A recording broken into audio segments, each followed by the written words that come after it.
بسم اللہ الرحمن الرحیم۔ شروع اللہ کے نام سے جو بڑا مہربان نہایت رحم والا ہے۔ بسم اللہ الرحمن الرحیم۔ میں ہوں حکیم پروفیسر رائے خالد۔ آپ دیکھ رہے ہیں ہمارا یوٹیوب چینل حکیم رائے خالد۔ ہم آپ کو ہر بیماری اور اس کی علامات اور اس کے علاج کے بارے میں مکمل رہنمائی دیں گے۔ تو حسن و صحت سے متعلق تمام مسائل اور ان کے حل کے لیے ہمارے ساتھ جڑے رہنے کے لیے ہمارا یوٹیوب چینل سبسکرائب کریں اور بیل آئیکن کو ضرور پریس کریں۔ اگر آپ کو بھی کوئی ایسے مسائل درپیش ہیں تو کمنٹس باکس میں کمنٹس کریں یا دیے گئے نمبر پر کال کریں۔ ہمارے دواخانے کا ایڈریس ہے خالد دواخانہ، چوک ہارنیہ والا، غلہ گودام، اکاڑا۔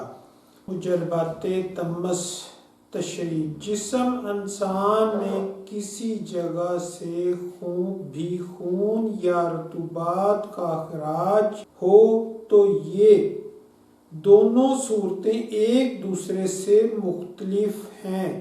جب خون کا اخراج ہوگا تو رطوبات بند ہوں گی اور جسم میں پوری طرح سے خشکی ہوگی، اور جب رطوبات کا اخراج ہوگا تو خون کا اخراج بند ہوگا اور جسم میں رطوبات کی کثرت ہوگی۔ اس اصول اور کلیہ کو سمجھ لینے کے بعد ہر قسم کے خون کے اخراج اور رطوبات کی زیادتی کا اخراج آسانی سے سمجھا اور روکا جا سکتا ہے۔ نظریہ مفرد اعضاء کے تحت جب جسم انسانی میں کسی جگہ سے خون کا اخراج ہوتا ہے اس وقت خشکی کی تحریک یا سوزش ہوتی ہے۔ چونکہ خشکی کی تحریک کی روح سے دو صورتیں ہیں، ایک سردی خشکی اور دوسرے خشکی گرمی۔ اول صورت میں خون کا اخراج سر سے لے کر معدہ تک کے اعضاء تک زیادہ رہتا ہے، دوسری صورت میں جگر سے لے کر قارورہ و مقعد اور رحم تک زیادہ ہوتا ہے۔ رطوبات کا اخراج یا زیادتی ہوتی ہے تو اعصابی تحریک یا سوزش ہوتی ہے۔ چونکہ اعصابی تحریک کی بھی دو صورتیں ہوتی ہیں، اس لیے جب اعصابی عضلاتی تحریک ہوتی ہے تو رطوبات کا اخراج سر سے پیٹ تک زیادہ رہتا ہے، اور جب اعصابی غدی تحریک ہوتی ہے تو رطوبات کا اخراج گردوں سے نیچے قارورہ، مقعد اور رحم سے ہوتا ہے۔ ان دو صورتوں یعنی خون کی کثرت اور بندش کے علاوہ ایک تیسری صورت بھی ہے۔ اس صورت میں خون تنگی اور تکلیف سے آتا ہے، یعنی آنے کے ساتھ درد کی شدت بھی ہوتی ہے۔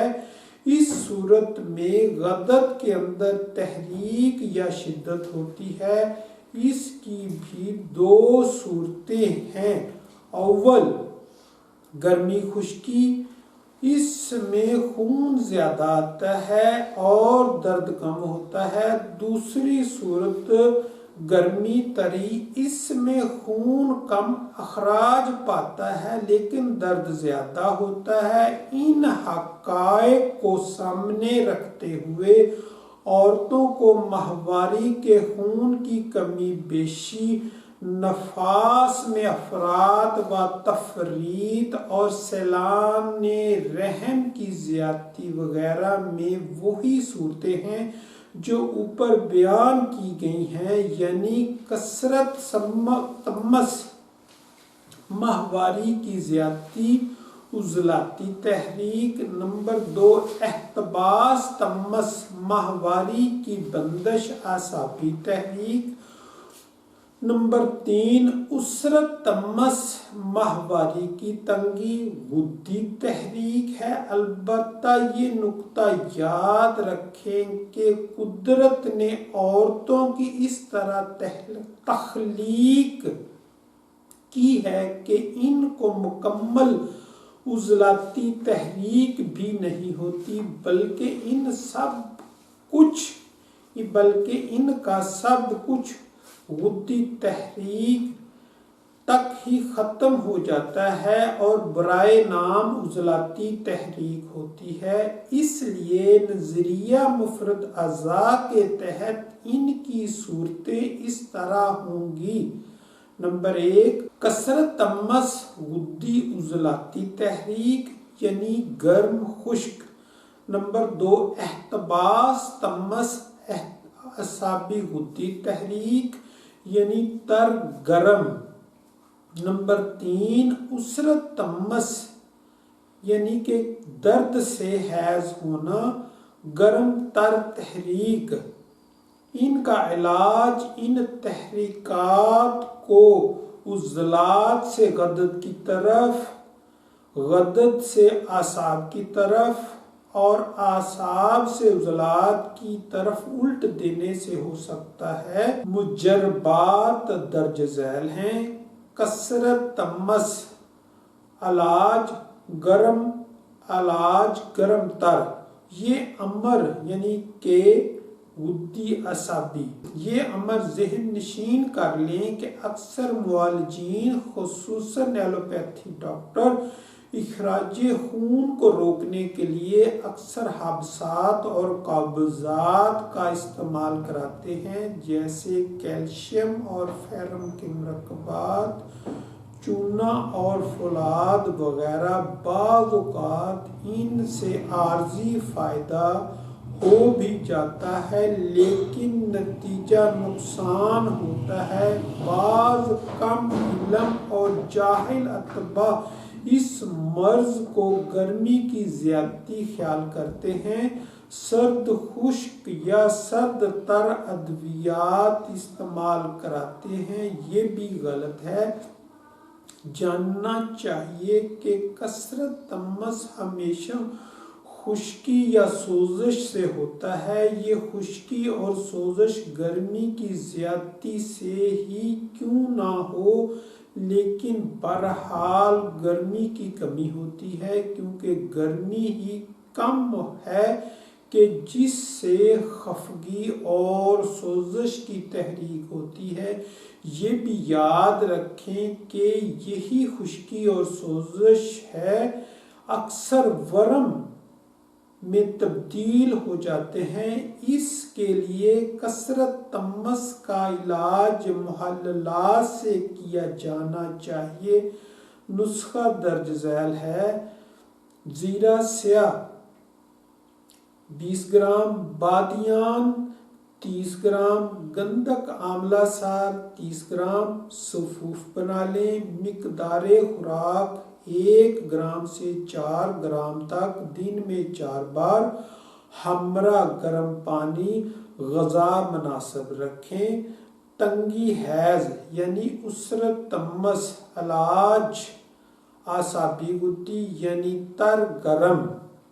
اس کے علاج میں عام طور پر یہ غلطی کی جاتی ہے کہ ایسی ادویات استعمال کی جاتی ہیں جو حیض زیادہ لانے کے لیے دی جاتی ہیں۔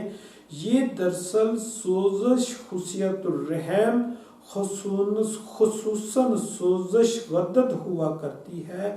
اس علاج سوزش غدد کا دور کرنا ہے۔ جب یہ سوزش دور ہو جاتی ہے تو آئندہ تمس میں باقاعدگی پیدا ہو جاتی ہے، اور جو معالج حیض آور دوا دیتے ہیں ان سے اکثر اس مرض میں شدت ہو جاتی ہے اور مدتوں یہ مرض لگا رہتا ہے، بلکہ اختناق الرحم ہسٹیریا شروع ہو جاتا ہے۔ نسخہ درج ذیل ہے: سمندر جھاگ 40 گرام، زیرہ سفید 30 گرام، الائچی خرد 10 گرام صفوف بنا لیں۔ مقدار خوراک 1 گرام سے 4 گرام ہمراہ آب نیم گرم۔